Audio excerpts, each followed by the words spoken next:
Shalom, salam kasih damai dan sejahtera untuk kita semua.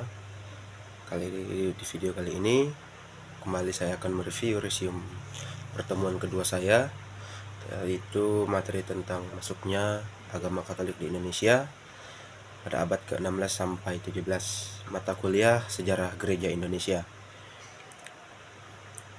Yang pertama itu latar belakang kedatangan Katolik ke Nusantara. Nah, masuknya agama Katolik di Indonesia itu dimulai dengan ekspansi kolonialisme bangsa Eropa pada abad ke-16 yang dimulai oleh bangsa Portugis sendiri. Melalui perjalanan laut, mereka dengan tujuan awal itu untuk mencari jalur perdagangan rempah. Selain motif ekonomi, juga mereka membawa misi penyebaran agama Katolik yang dikenal sebagai semangat Deus Gloria et Pecunia, atau Tuhan, kemuliaan, dan kekayaan. Pada tahun 1511, Portugis menaklukkan Malaka dan menjadikannya sebagai pusat perdagangan serta penyebaran agama Katolik di Asia Tenggara. Kemudian dari Malaka, para misionaris ini mulai menyebarkan agama Katolik hingga ke wilayah Nusantara.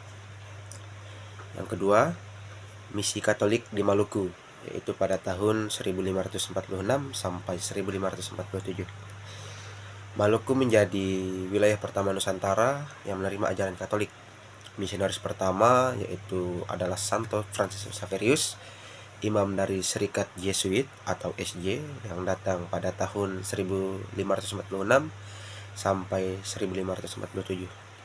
Tempat berkarya Santo Franciscus Xaverius ini antara lain, yang pertama itu Ambon, di mana dia mengajar dan membaptis penduduk lokal. Yang kedua Ternate, di mana dia menghadapi tantangan dari Kesultanan Ternate yang notabene adalah beragama Islam. Yang ketiga itu ada Morotai, yaitu dia di sini membangun komunitas Katolik atau bisa dikatakan ordo seperti itu. Yang ketiga ada tantangan dan perkembangan gereja Katolik di abad ke-17.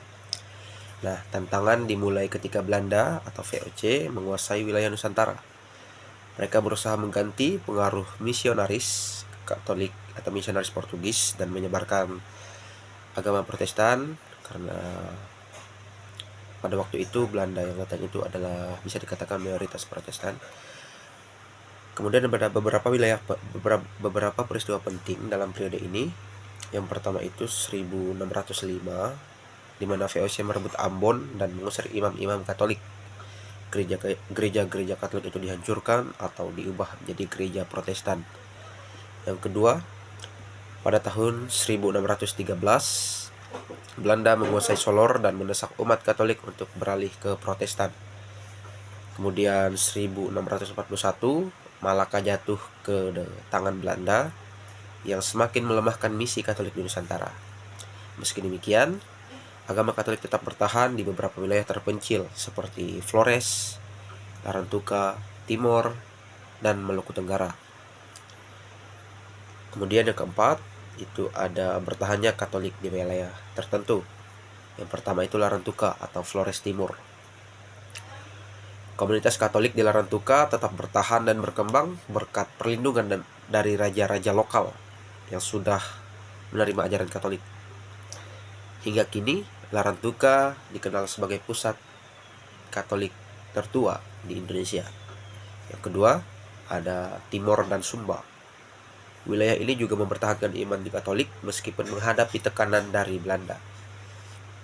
Yang ketiga, ada Maluku Tenggara. Umat Katolik di Kepulauan Kei dan Tanimbar terus menjalankan iman mereka meskipun dalam kondisi sulit. Oke, baik. Jadi hanya ini hasil resum pertemuan kedua saya tentang masuknya agama Katolik di Indonesia. Sebelum itu, saya mohon maaf jika ada kesalahan kata atau sesuatu yang tidak berkenan. Jika ingin lebih lanjut untuk mengetahui materinya, bisa komen di bawah.